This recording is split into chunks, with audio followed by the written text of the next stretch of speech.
Hello guys, तो आज अपन start करेंगे वैकेंसी राजस्थान की जो जीएनएम एनएचएम वैकेंसी आई है उसके बारे में डिस्कशन करेंगे। इसका जो थ्योरेटिकल बेस लेकर आए हैं वो अपन लेकर आए हैं आरडीसी धाम के तहत आपको ये बैच मिलेगा। ये बिल्कुल फ्री ऑफ कॉस्ट रहेगा। यूट्यूब पे आपकी इसकी क्लासें आपको रेगुलर मिलती रहेगी। हम आपसे आशा करते हैं कि आप हमें काफ़ी अच्छा प्यार और सपोर्ट करेंगे। हमारे से जितनी मेहनत होगी उतनी हम करेंगे। जो एनएचएम की जो वैकेंसी है राजस्थान सरकार ने जो निकाली है उसमें 1488 पद है और इसके अंदर जो सिलेबस है वो दो टाइप का है, एक तो नॉन नर्सिंग सिलेबस और एक नर्सिंग सिलेबस। तो हम यहाँ पे आपको तैयारी कराएंगे नर्सिंग सिलेबस की। और नर्सिंग सिलेबस जो है वो 55% का है, मतलब जो 55 मार्क है वो आपको जो नर्सिंग सिलेबस है उसमें मिलेंगे। इसके अंदर जनरल नर्सिंग है, मतलब कि एनाटोमी फिजियोलॉजी, ये काफ़ी अच्छा वेटेज ले रखा है। इसमें ओबीजी ने काफ़ी अच्छा वेटेज ले रखा है, पीडियाट्रिक ने काफ़ी अच्छा वेटेज ले रखा है। तो अपन जो आज पढ़ेंगे वो ब्लड के बारे में पढ़ेंगे। और हम आपसे आशा करते हैं कि अगर आपको हमारा वीडियो पसंद आए, हमारा जो एजुकेशन कराने का जो तरीका है वो पसंद आए तो आप लाइक शेयर जरूर करेंगे। और अगर आपको पीडीएफ चाहिए तो हम आपको पीडीएफ भी प्रोवाइड करा देंगे, लेकिन आप कमेंट बॉक्स में ज़रूर बता देना। तो हम आज का टॉपिक अपना स्टार्ट करते हैं। तो आज अपन बढ़ने वाले हैं ब्लड के बारे में। जैसा कि आप सभी जानते हो कि ब्लड क्या होता है। ब्लड एक कनेक्टिव टिश्यू है। अब कनेक्टिव टिश्यू में भी कैसा टिश्यू है, यह एक लिक्विड कनेक्टिव टिश्यू है। अब लिक्विड कनेक्टिव टिश्यू की अपन ब्लड की बात करें तो ब्लड दो चीज़ों से मिलकर बना होता है, एक तो प्लाज्मा और एक ब्लड सेल। किस किस से बना होता है? ब्लड सेल और एक प्लाज्मा। तो प्लाज्मा की बात करें तो प्लाज्मा क्या है? लिक्विड होता है। और ब्लड सेल तीन टाइप की होती है। कौन कौन सी? एक तो होती है अपने आरबीसी, एक होती है डब्ल्यूबीसी और थर्ड वन होती है अपने प्लेटलेट्स। कौन सी होती है? प्लेटलेट्स। अब अपन इसके ब्लड के बारे में नॉर्मल चीजें देखेंगे कि ब्लड जो है वो एक कनेक्टिव टिश्यू है। और कनेक्टिव टिश्यू में कैसा टिश्यू है? लिक्विड कनेक्टिव टिश्यू है। ठीक है। अब अपन देखते हैं ब्लड का जो टेम्परेचर है वो 38 डिग्री सेंटीग्रेड होता है। सेंटीग्रेड के अंदर या सेल्सियस के अंदर इसका जो वैल्यू है वो 38 होती है। और जो फ़ारेनहाइट के अंदर है वो 100 डिग्री फ़ारेनहाइट होती है। अपन ओरल टेम्परेचर की बात करें तो ओरल टेम्परेचर से जो ब्लड का जो टेम्परेचर है वो -1 डिग्री सेंटीग्रेड होता है। मतलब अपन देखना चाहें कि जो ब्लड का टेम्परेचर है वो क्या होता है? 38 डिग्री सेंटीग्रेड होता है। ठीक है। और जो ओरल टेम्परेचर होता है वो 1 डिग्री ज़्यादा होता है। अपन नॉर्मल टेम्परेचर की बात करें तो वो जो नॉर्मल टेम्परेचर है वो अपना होता है 37 डिग्री या 36.8 डिग्री सेंटीग्रेड बोला जाता है। ठीक है। आप इसको 37 डिग्री सेंटीग्रेड भी बोल सकते हैं। और अपन इसको ओरल टेम्परेचर से कंपेयर करें ब्लड के तो ब्लड का जो ओरल जो टेम्परेचर है वो 38 डिग्री सेंटीग्रेड होता है। अब अपन बात करें pH value. PH value blood की कैसी होती है? एल्केलाइन होती है। स्लाइटली क्या होती है? एल्केलाइन, मतलब हल्की क्षारीय होगी। क्या होगी? हल्की क्षारीय। इसकी जो वैल्यू है वो 37.35 टू 7.45 होगी। 7.35 से 7.45 इसकी वैल्यू होगी। टोटल बॉडी का वेट, मतलब कि जो ब्लड है, जैसे कि भाई अपन माने कि जो बॉडी का जो वेट है वो मान लो कुछ भी है 60 kg है, तो इसका जो 8% होगा वो क्या होगा? अपना ब्लड होगा। मतलब 8% जो बॉडी का वेट है वो कौन कवर करके रखता है? ब्लड कवर करके रखता है। नेक्स्ट अपन देखते हैं वॉल्यूम के बारे में। तो वॉल्यूम जो ब्लड का है वो होता है 5 से 6 डिग्री, अगर 5 से 6 लीटर सॉरी। अगर मेल्स की बात करें तो 5 से 6 लीटर मेल्स में होता है। और फीमेल की बात करें तो 4 से 5 लीटर फीमेल्स के अंदर होता है। वही चीज़ अपन अगर न्यूबॉर्न के अंदर देखते हैं तो न्यूबॉर्न के अंदर जो वॉल्यूम होता है ब्लड का वो होता है 450 ml। कितना होता है? 450 ml। एक बार दोबारा देख ले। जो ब्लड है, ब्लड एक लिक्विड कनेक्टिव टिश्यू है। टेम्परेचर इसका 38 डिग्री सेंटीग्रेड होता है। फ़ारेनहाइट के अंदर 100 डिग्री फ़ारेनहाइट होगा। ये ओरल टेम्परेचर से 1 डिग्री ज़्यादा होगा। पीएच की बात करें तो 7.35 से 7.45 इसका पीएच होगा। स्लाइटली एल्केलाइन होगा, क्षारीय होगा। टोटल बॉडी वेट का 8% ये कैरी करके चलता है। वॉल्यूम की बात करें तो मेल के अंदर 5 से 6 लीटर वैल्यू होती है इसकी और फीमेल के अंदर 4 से 5 लीटर होती है। वहीं अगर अपन न्यूबॉर्न के बारे में बोले तो न्यूबॉर्न के अंदर कितना होता है? 450 ml। ठीक है। आई होप आपको समझ में आ रहा होगा। तो आपको समझ में आ रहा होगा। और अगर आपको पीडीएफ चाहिए तो आप कमेंट बॉक्स में कमेंट कर देना। अब अपन बात करते हैं स्पेसिफिक ग्रेविटी की। ग्रेविटी के बारे में बात करें तो इसमें ग्रेविटी कुछ टाइप की है। एक तो ब्लड की ग्रेविटी, प्लाज्मा की, ब्लड सेल की। 3 टाइप की अपन ग्रेविटी देखते हैं, क्योंकि इसमें जो ब्लड का जो कंपोजिशन है वो 3 चीज़ का होता है। ब्लड के अंदर क्या होता है? प्लाज्मा और ब्लड सेल होता है। और इन दोनों को कंबाइन रूप से देखें तो ब्लड की जो स्पेसिफिक ग्रेविटी होती है वो होती है 1.052 टू 1.062। प्लाज्मा की जो स्पेसिफिक ग्रेविटी होती है वो होती है 1.022 टू 1.026। ब्लड सेल की ग्रेविटी की बात करें तो 1.092 टू 1.101 होती है।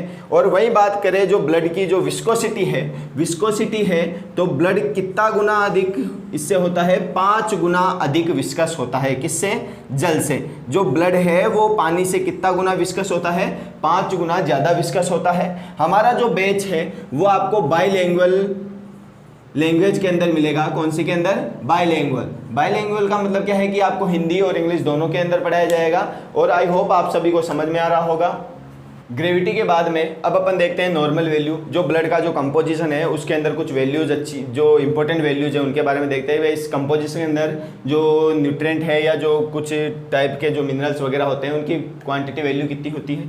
तो अपन देखते हैं नॉर्मल वैल्यू। सबसे पहले अपन ग्लूकोज की बात करते हैं तो ग्लूकोज होता है 100 से 120 mg/dl। कोलेस्ट्रॉल की बात करें तो कोलेस्ट्रॉल होता है 200 mg/dl। बिलरुबिन की बात करें तो बिलरुबिन होता है 0.5 से 1.5 mg/dl। आयरन की बात करें तो आयरन होता है 50 से 150 माइक्रोग्राम पर डेसीलीटर। कैल्शियम की बात करें तो कैल्शियम होता है 9 से 11 mg/dl। सोडियम की बात करें तो 135 से 145 होगा। और पोटेशियम की बात करें तो 3.5 से 5.0 होगा। ठीक है, ये कुछ स्पेशल वैल्यू है, इंपॉर्टेंट वैल्यूज़ है जो इसके अंदर अपन को क्वेश्चन बन सकता है इनका। तो आप इनको रिटन राइट कर लीजिए। इनसे क्वेश्चन बन सकता है तो आप इनको राइट कर लीजिए। कंपोजिशन के बाद में अब अपन बात करते हैं फंक्शन ऑफ ब्लड की। तो फंक्शन ऑफ ब्लड के अंदर सबसे पहले देखते हैं अपन ट्रांसपोर्टेशन। ट्रांसपोर्टेशन का मतलब होता है परिवहन। परिवहन का मतलब कि वह एक जगह से दूसरी जगह पर पदार्थों को पहुंचाना। अब जो ब्लड है वो परिवहन का कार्य करता है। परिवहन के अंदर सबसे पहले अपन बात करते हैं गैसेस की। तो गैसेस के अंदर जो मेनली 2 गैसेस का परिवहन होता है, एक तो O2 और एक सेकंड में होती है कौन सी? CO2। तो जो O2 है उस O2 को पहुंचाया जाता है, कहाँ से पहुंचाया जाएगा? हृदय से, यानी हार्ट से। कहाँ पहुंचाया जाएगा? या फेफड़े बोल दे अपन, लंग से कहाँ पहुंचाया जाएगा? बॉडी के ऑर्गन के पास। कहाँ पहुंचाया जाएगा? बॉडी के ऑर्गन के पास। और अगर अपन CO2 की बात करें तो इसका जस्ट उल्टा हो जाएगा कि बॉडी के जो अंग है, जो ऑर्गन है, उन ऑर्गन से कहाँ पहुंचाई जाएगी? लंग्स के थ्रू बाहर निकाली जाएगी। ये काम किसका होता है? ब्लड का होता है। कि जो ऊतकों के पास है वो CO2 लेके कौन आएगा? ब्लड लेके आएगा। इसको कहाँ पहुंचाएगा? हार्ट, और हार्ट से फिर लंग्स के द्वारा बाहर निकाल दिया जाएगा। तो ये काम हो गया गैसेस के परिवहन का। वही बात करें न्यूट्रिएंट की, तो न्यूट्रिएंट के अंदर अपन बात करें ग्लूकोज। आप इन्हें साथ के साथ लिखते जाइएगा। ग्लूकोज, एमिनो एसिड, अमीनो अम्ल हो गया, प्रोटीन हो गया, विटामिन्स हो गए। इन सभी का परिवहन भी कौन कराएगा? ब्लड कराएगा। वहीं बात करें वेस्टेज, वेस्ट क्या होगा अपनी बॉडी के अंदर? यूरिया और यूरिक एसिड। इन सभी का ट्रांसपोर्टेशन कौन कराएगा? ब्लड कराएगा। वहीं बात करें हार्मोन्स की, तो हार्मोन्स का जो परिवहन है स्पेशली GH हार्मोन, ठीक है, और T3 हार्मोन, T4 हार्मोन, इनको क्या करता है? ब्लड ग्लैंड से लेता है और ग्लैंड से जहां पे जो टारगेट ऑर्गन है, क्या टारगेट ऑर्गन पे पहुंचाता है। कौन पहुंचाएगा? ब्लड पहुंचाएगा। आई होप आपको सारी बातें समझ में आई होगी कि जो फंक्शन ऑफ ब्लड है वो सबसे पहले अपन ने डिस्कस किया ट्रांसपोर्टेशन के बारे में। तो ट्रांसपोर्टेशन कुछ चीज़ों का होता है, गैस हो गया, न्यूट्रिएंट हो गया, न्यूट्रिएंट के बाद में अपन देखे वेस्ट, हार्मोन्स का हो गया। अपन सबसे पहले देखा गैस का, तो O2 जो है वो कहाँ जाएगी? बॉडी के ऑर्गन्स के पास जाएगी, हर टिश्यू के पास जाएगी। तो वो किसके द्वारा जाएगी? ब्लड के द्वारा जाएगी। वही बात करें अपन CO2 की, तो CO2 प्रत्येक ऑर्गन के पास में जब इस ऑक्सीकरण हुआ और ऑक्सीकरण के पश्चात CO2 जब रिलीज हुई तो वो लंग्स के पास पहुंचेगी। न्यूट्रिएंट की बात करें तो न्यूट्रिएंट के अंदर ग्लूकोज हो गया, एमिनो एसिड हो गया, विटामिन्स हो गया, मिनरल्स हो गए, वो सारे।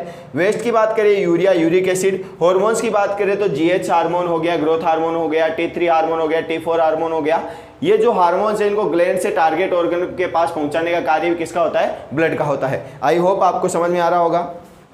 तो बात कर रहे थे अपन फंक्शन ऑफ ब्लड की। अपन सेकंड देखते हैं रेगुलेशन। रेगुलेशन की बात करें तो ब्लड जो रेगुलेशन है वो वाटर का रेगुलेशन भी करेगा अपनी बॉडी के अंदर। जो वाटर का बैलेंस बनाने का कार्य है वो भी ब्लड करता है। दूसरा एसिड बेस बैलेंस, क्या? एसिड बेस बैलेंस, मतलब जो अम्ल जो सार, अम्ल और सार का जो बैलेंस है वो भी बनाने का काम कौन करता है, रेगुलेशन करने का काम कौन करता है, ब्लड करता है। वही बात करें प्रोटेक्शन की, अब प्रोटेक्शन के अपन दो टाइप देख सकते हैं। एक तो ऐसे मान लो कि अपनी बॉडी के अंदर किसी भी टाइप का कोई भी पैथोजन एंटर हो गया, और पैथोजन एंटर होने के बाद में उसने क्या कॉज कर दिया, इन्फेक्शन कॉज कर दिया। अब इन्फेक्शन को ट्रीट करने के लिए अपनी बॉडी के अंदर एक सेल पाई जाती है जिसको बोलते हैं अपन WBC। WBC जो है इसके अंदर फेगोसाइटोसिस टाइप का नेचर पाया जाता है। कौन सा, फेगोसाइटोसिस, ठीक है, कौन सा, फेगोसाइटोसिस नाम का जो नेचर है वो पाया जाएगा।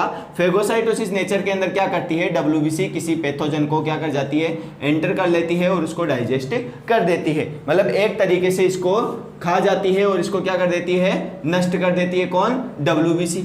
वही बात करें अपन सेकंड टाइप के प्रोटेक्शन की, तो जैसे मानो कि भाई अपन को क्या हो गई, किसी भी तरीके की चोट लग गई, कोई भी इंजरी हो गई, अब वहां से अपने क्या होगी, ब्लीडिंग होगी, क्या होगी, ब्लीडिंग होगी। अब उस ब्लीडिंग को प्रिवेंट करने के लिए चलो अपन ने देखा कि WBC ने क्या काम किया, इम्यूनिटी बनाने का काम किया, इन्फेक्शन से ट्रीट करने का काम किया। वही इंजरी से ट्रीट करने का, ब्लीडिंग को रोकने के लिए एक सेल होती है जिसका क्या नाम है, प्लेटलेट्स। और ये प्लेटलेट्स क्या करती है, जो क्लोटिंग फैक्टर है, क्या है, क्लोटिंग फैक्टर के साथ मिलकर क्या करती है, ब्लीडिंग को रोकती है, या रक्त का जो थक्का है, रक्त का जो ब्लड का जो क्लोट है उसको बना के रखती है। आई होप आपको समझ में आ रहा होगा। अपन ने फंक्शन ऑफ ब्लड देखा, सबसे पहले अपन ने अपन ने ट्रांसपोर्टेशन देखा जिसके अंदर अपन ने गैसेस देखे। गैसेस के बाद में अपन ने देखा कि जो फंक्शन ऑफ ब्लड के अंदर है, गैसेस का हो गया, न्यूट्रिएंट का हो गया, वेस्ट का हो गया और हार्मोन्स का हो गया। वही अपन ने सेकंड देखा रेगुलेशन के अंदर water balance, acid base balance देखा। और उसके बाद में प्रोटेक्शन में अपन इन्फेक्शन से देखा, तो इन्फेक्शन से WBC ने बचाया, और इंजरी से जो ब्लीडिंग है उस ब्लीडिंग को किसने ट्रीट किया, प्लेटलेट्स ने क्लोटिंग फैक्टर के साथ मिलकर कार्य किया और क्या कर दिया, ब्लड का क्लोट बना दिया। आई होप आपको समझ में आ रहा होगा।